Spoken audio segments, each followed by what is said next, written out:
अस्सलाम वालेकुम। मैं हूं समीम रहीम और आप देख रहे हैं हमारा यूट्यूब चैनल। आज 16 जुलाई जुमातुल मुबारक और सन है 2021। वज़ीर-ए-आज़म इमरान खान उज़्बेकिस्तान के दौरे पर और वहाँ पर जो खिचड़ी बनी है, जिस तरीके से अशरफ गनी से उनकी मुलाकातें हुई हैं, जिस तरीके से ये अफ़गान इशू जो है वो नया टर्न ले रहा है, 4, 5, 6 डेवलपमेंट्स हैं जो सारी आज आपके साथ मैं डिस्कस करूँगा।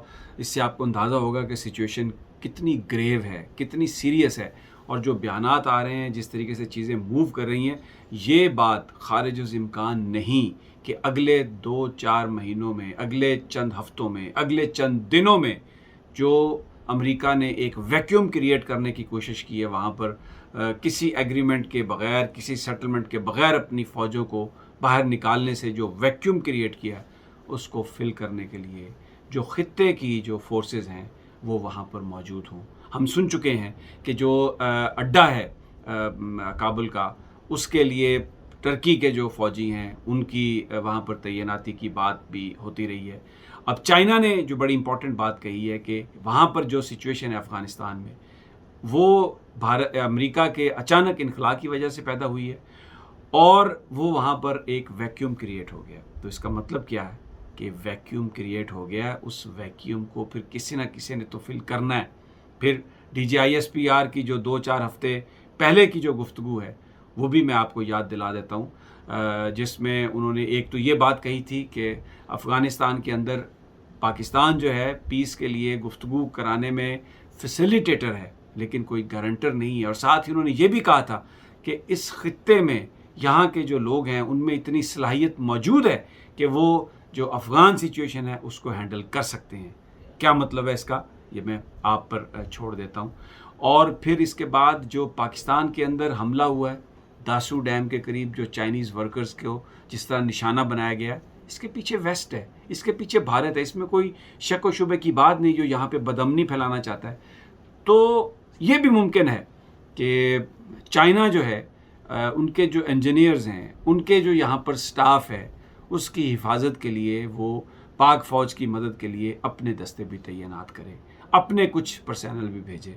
तो फिर इसका मतलब है कि चाइना की फ़ौज या उनकी सिक्योरिटी फोर्सेस की नुमाइंदगी पाकिस्तान में भी होगी। इसका एक फ़ायदा हो सकता है हमें, वो ये कि अगर खुदा न खास्ता भारत फिर कोई एडवेंचर करने की पाकिस्तान के हवाले से सोचे या मगरब कोई एडवेंचर करने की बात करे, तो इसका मतलब ये है कि फिर वो सिर्फ़ पाकिस्तान पर हमला या एडवेंचर नहीं कर रहा होगा। यहाँ पर जो हमारे दोस्त चाइनीज़ सिक्योरिटी के एहलकार हैं, वो भी इस हमले की ज़द में होंगे। तो फिर इसके जो कॉन्सिक्वेंसेस हैं वो दूसरे होंगे, वो और कॉन्सिक्वेंसेस होंगे। वो हम उनकी जो बात है वो हम आगे जाके, वो जो आने वाला वक्त है उसमें वो चीज़ सामने आ जाएगी।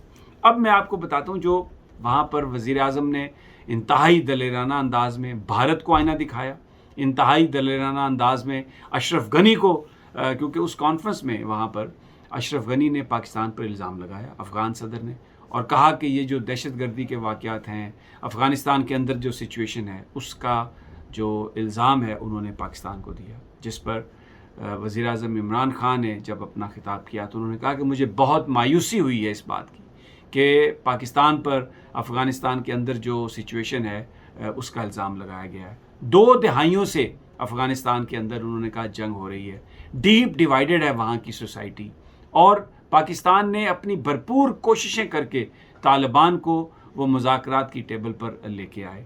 अब उसका इल्ज़ाम पाकिस्तान को देना, जहाँ के 70,000 से ज़्यादा जो कैजुअलिटी हैं वो पाकिस्तान में हुई हैं इस जंग की वजह से, तो और फिर अगर अफ़गानिस्तान के अंदर सूरत हाल ख़राब है तो सबसे ज़्यादा उससे मुतासर पाकिस्तान होता है। क्योंकि अभी उज़्बेकिस्तान में जो पाकिस्तान ने मुआहदे किए हैं, एक उसमें रेल लाइन का मंसूबा है पाकिस्तान से उज़्बेकिस्तान, वो जो रेल ट्रैक है वो अफ़गानिस्तान के बीच में से गुजरता है। अगर अमन नहीं है वहाँ पे तो वो ट्रैक कैसे गुजरेगा? सी पैक, उसका जो सारा रास्ता है सेंट्रल एशियन स्टेट्स तक, वो अफ़गानिस्तान के बीच में से गुजरता है। अगर अफ़गानिस्तान में अमन नहीं होता तो सी पैक कैसे मटेरियलाइज होगा? तो ये सारी की सारी जो डिसरप्शन है, ये कर भी वही ताकतें रही हैं जो सी पैक नहीं चाहती, जो पाकिस्तान खित्ते में जो कोशिशें कर रहा है तिजारत को बढ़ाने की, उसको रोकना चाहती हैं, लेकिन उसका इल्ज़ाम भी पाकिस्तान पर देती हैं। तो एक तगड़ा जवाब दिया अशरफ गनी को वज़ीर-ए-आज़म इमरान खान ने। और मैं आपको एक बात बताऊं, वज़ीर-ए-आज़म का गुस्सा आपको इस तस्वीर में नज़र आ जाएगा जो वो अफ़गान सदर से हाथ मिला रहे हैं। आप देखें इमरान खान का मुँह देखें आप, और पिछली उनकी जब वो क्रिकेट के कप्तान थे तो वो भी तस्वीर उठा के देख लें। इस तरह का मुँह उनका उस वक्त बनता था जब कोई खिलाड़ी कैच ड्रॉप करता था या कोई रन आउट का चांस होता था और कोई फील्डर मिस करता था ना, तो वो फिर उसको इस तरह से देखते थे। बाज़ केसेस में तो ऐसे प्लेयर्स को लपड़ भी लगाया उन्होंने, लेकिन ज़ाहिर है अब ये अफ़गान सदर थे ये अशरफ गनी साहब, इनको लपड़ तो नहीं मारा जा सकता था। लेकिन आप चेहरा देखें वज़ीर-ए-आज़म का, बिल्कुल उनके जो दिल के जज्बात हैं वो लिखे हुए हैं, और वो बता रहे हैं उसको अशरफ गनी को कि बच्चे ये जो तू बातें कर रहे हैं ना ज़रा सोच समझ के कर। फिर वज़ीर-ए-आज़म ने भारत को भी दिखा दिया है, पूरे उनके जो सहाफ़ी हैं। मैं कहता हूँ पाकिस्तानी सहाफ़ी सीखें कुछ इनसे।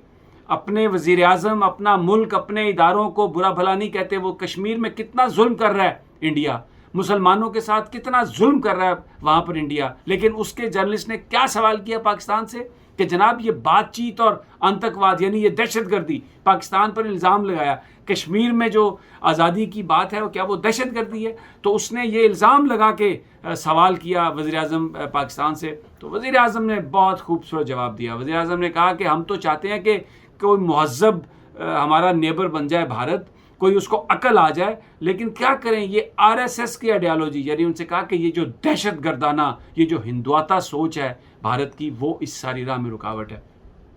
एक तो पाकिस्तान का मौक़िफ़ वज़ीर-ए-आज़म ने भरपूर अंदाज में पेश किया। पूरी कौम उनके साथ, जब भी भारत का मामला आएगा, कश्मीर का मामला आएगा, अफ़गानिस्तान का इशू आएगा, तो वो उनके साथ खड़ा होना चाहिए पूरी कौम को, चाहे आपका ताल्लुक़ किसी जमात से भी है। इन इश्यूज़ को आप डोमेस्टिक इश्यूज़ की ग्लासेस से मत देखें। और पाकिस्तान के सहाफ़ियों से मेरी ये इल्तिजा है कि आप उस भारतीय सहाफ़ी को देखें, उसने जो उनकी रियासत, जो उनकी स्टेट, जो उनकी फ़ौज का नज़रिया है, जो राह का नज़रिया है, जिसमें वो पाकिस्तान को कहते हैं कि दहशतगर्दी कर रहा है कश्मीर में, हालांकि वो फ्रीडम फाइटर्स हैं कश्मीरी, अक़वाम मुत्तहिदा की करारदादों के तहत वो अपना हक मांग रहे हैं जो पूरी दुनिया ने उनसे किया। लेकिन उसने कहा कि आतंकवाद और मुज़ाकरात सीखना चाहिए पाकिस्तान के सहाफ़ियों को। वो जो रोज़ाना रात को इधर सजाते हैं अपनी महफ़िलें टीवी की स्क्रीन्स पर और फ़ौज पर तनकीद करते हैं, हमारी रियासत पर तनकीद करते हैं, उनको सीखना चाहिए, सोचना चाहिए कि इस वक्त पाकिस्तान के इदारों को जिसने निशाना बनाया वो मग़रिब है, वो इंडिया है।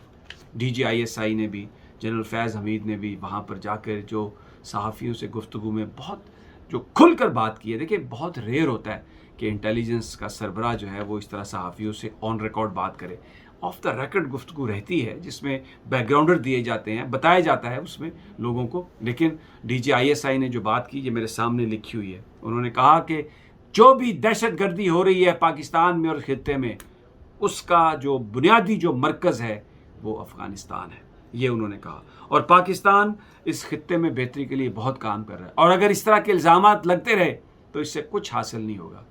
अब सूरत हाल ये है कि सारे जो एंट्री पॉइंट्स हैं अफ़गानिस्तान के वो तालिबान के कब्ज़े में हैं। तालिबान बढ़ते चले जा रहे हैं, बढ़ते चले जा रहे हैं, हर जगह पे अपना झंडा लहराते चले जा रहे हैं।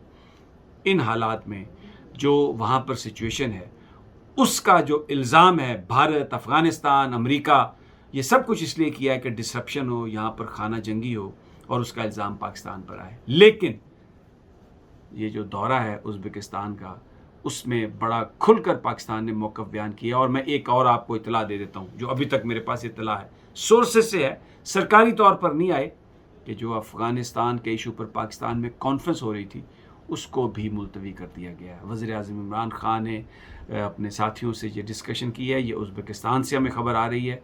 पाकिस्तानी जो डेलीगेशन था, पाकिस्तानी जो सहाफ़ी हैं, उन सोर्सेज से ये ख़बर आ रही है कि वहाँ पर उसको मुलतवी कर दिया गया है। उसकी तारीख़ों का ऐलान बाद में किया जाएगा, और ये शायद इसलिए किया गया कि जो अशरफ गनी के साथ जो मुलाकात हुई है वज़ीर-ए-आज़म इमरान खान की, उसमें वज़ीर-ए-आज़म साहब ने शायद ये देखा होगा कि इस वक्त अशरफ गनी जो हैं वो बिल्कुल अमेरिका की बोली बोल रहे हैं, क्योंकि उन्होंने जो बातें लेटली की हैं ड्यूरेंट लाइन के हवाले से की हैं। उसमें उन्होंने तालिबान को ये दाना फेंकने की बात की है, जिसमें उन्होंने कहा कि जी आप ड्यूरेंट लाइन को हम नहीं मानते, ताकि ये जो पेशावर का इलाका है, ये जो कोयटा का इलाका है, जो सिब्बी का इलाका है, जब ड्यूरेंट लाइन बनी थी तो ये ब्रिटिश इंडिया में शामिल किया गया था, उससे पहले अफ़गानिस्तान का हिस्सा था। उस कज़िये को दोबारा छेड़ने की कोशिश की गई है ताकि यहाँ पर अनारकी फैले, यहाँ पर बदअमनी फैले और तालिबान का रुख इस तरफ हो। बड़ी चालें हो रही हैं, जो ग्रेट गेम है उसकी बात हो रही है। इंशाल्लाह मज़ीद तफसीलात के साथ जल्द हाजिर खिदमत दूंगा। इजाज़त दीजिए, अल्लाह निगहबान।